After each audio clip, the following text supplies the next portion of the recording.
Shalom Elohim, Shalom Elohim, Shalom Elohim. Damai surga menyertai anak-anak Bapa Yahweh, mempelai-mempelai Bapa Yahweh, dan bintang-bintang Bapa Yahweh yang menyaksikan video ini. Shalom Elohim, Shalom Elohim. Saudara-saudari, sebelumnya hambanya ini ingin berterima kasih pada mereka yang memberikan berkat baik material maupun non-material pada bintang-bintang Bapa Yahweh, anak-anak Bapa Yahweh, dan mempelai-mempelai Bapa Yahweh. Semoga kebaikan saudara-saudari dibalaskan oleh Bapa Yahweh, Bapa Yeshua HaMashiach Elohim.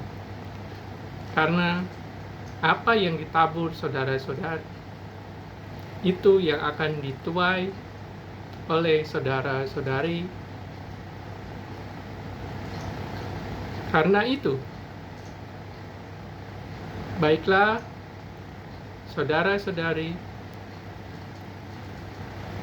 terus melakukan kebaikan, terlebih di masa-masa sulit saat ini, masa-masa di mana Tuhan Yesus Kristus, Bapa Yahweh, menilik bumi ini dengan seksama.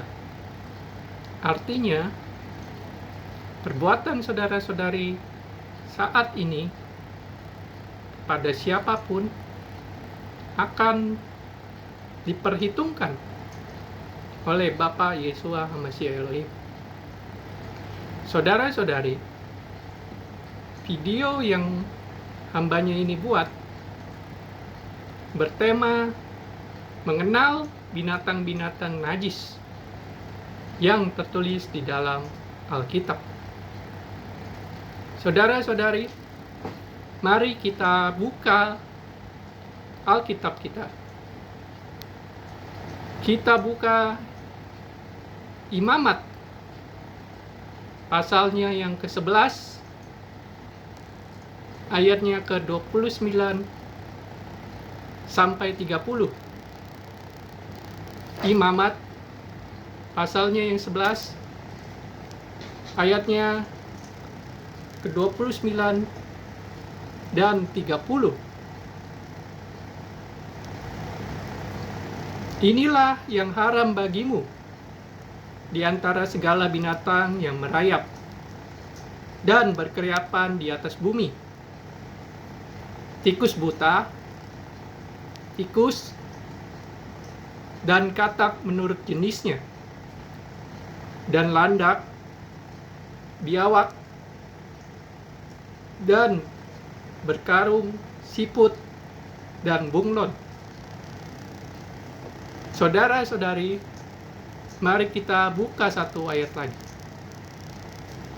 Di Yesaya, pasalnya yang ke-14, ayatnya yang ke-23. Yesaya, pasalnya yang ke-14, ayatnya yang ke-23. Aku akan bangkit melawan mereka. Demikianlah firman Tuhan semesta alam.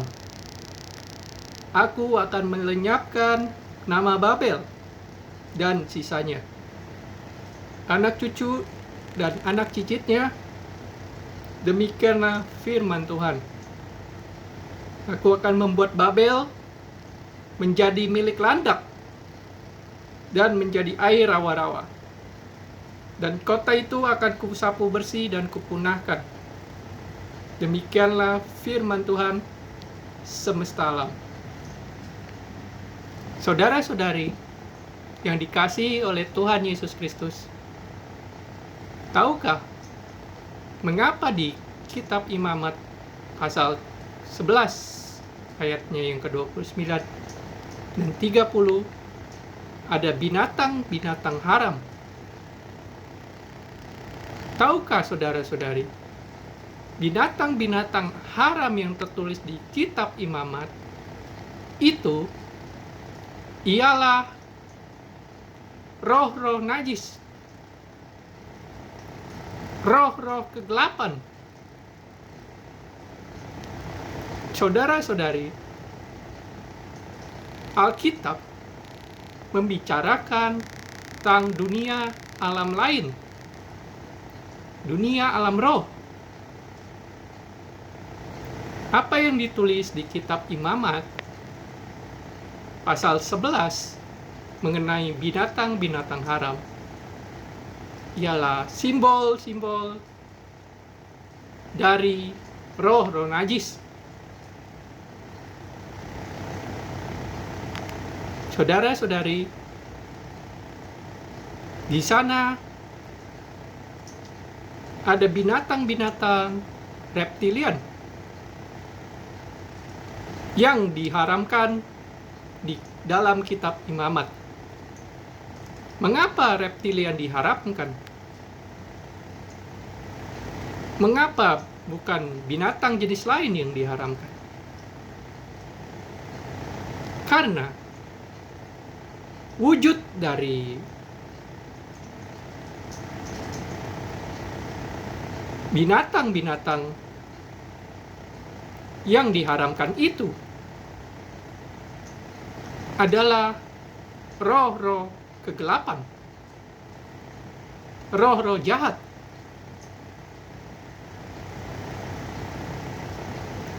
Saudara-saudari,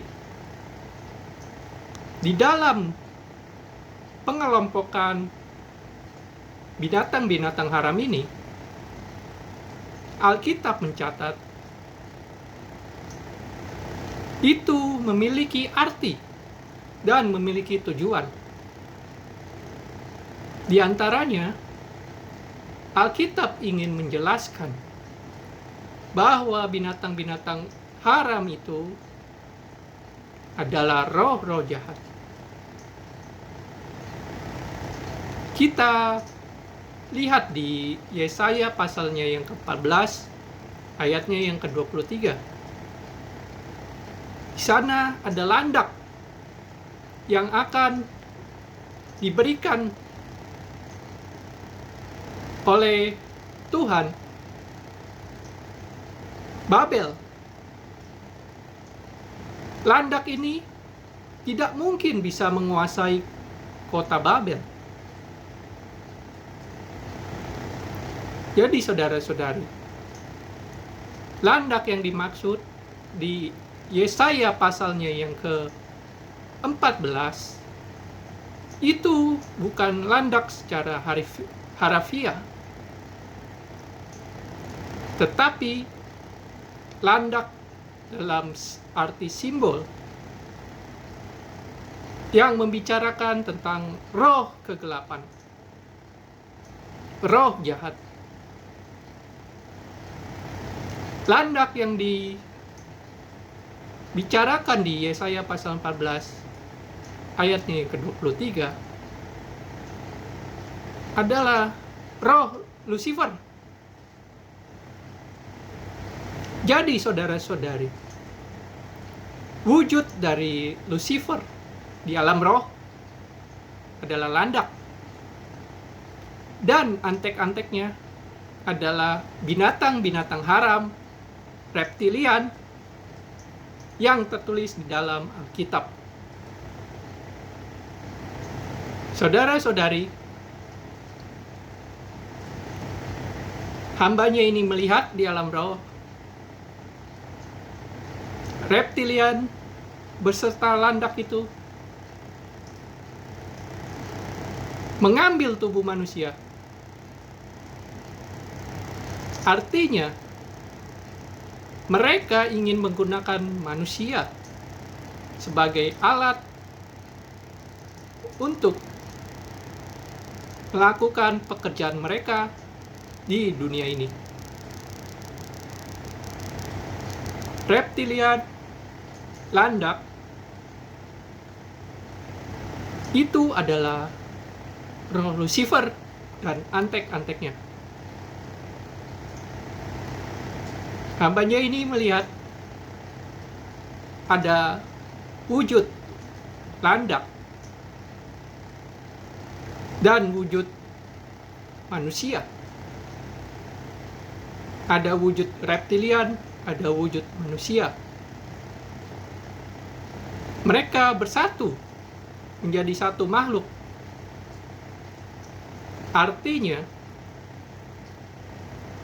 roh-roh jahat, roh-roh kegelapan, Lucifer dan antek-anteknya menggunakan tubuh-tubuh manusia untuk melakukan pekerjaannya di tengah-tengah dunia ini. Jadi saudara-saudari, mengapa hari-hari ini semakin jahat? Dunia ini gelap. Karena banyak manusia-manusia dipakai oleh roh-roh jahat untuk melakukan pekerjaan-pekerjaan kegelapan tengah-tengah dunia ini. Saudara-saudari, binatang-binatang najis yang tertulis di dalam Alkitab, yaitu di kitab Imamat pasal 11 ayat 29 sampai 30, itu membicarakan roh-roh jahat atau roh-roh najis.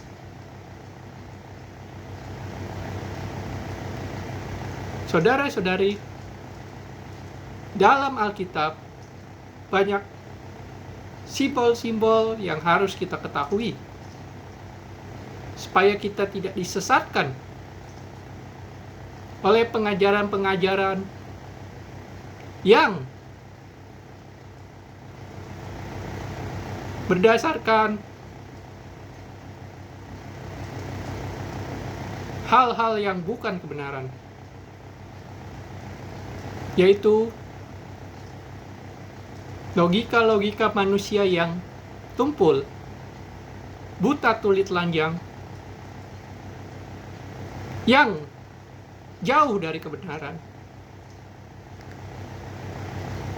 supaya jangan kita disesatkan oleh mereka.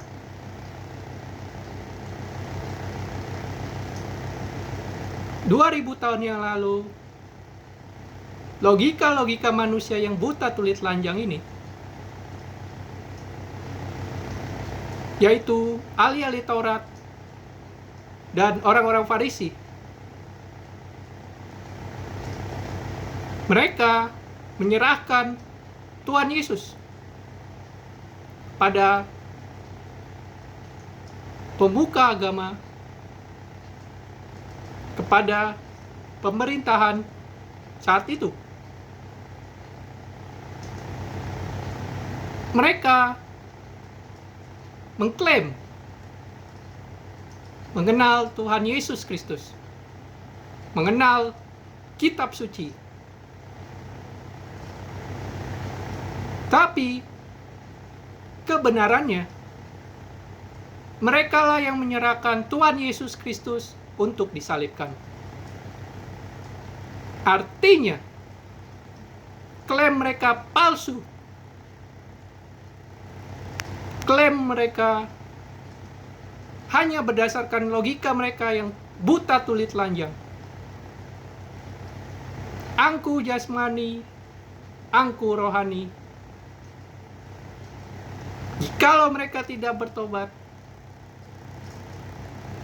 mereka tidak akan berbagian dalam kerajaan 1000 tahun, dan mereka tidak akan berbagian dalam kerajaan surga. Saudara-saudari, Shalom Elohim, Shalom Elohim, Shalom Elohim. Amin.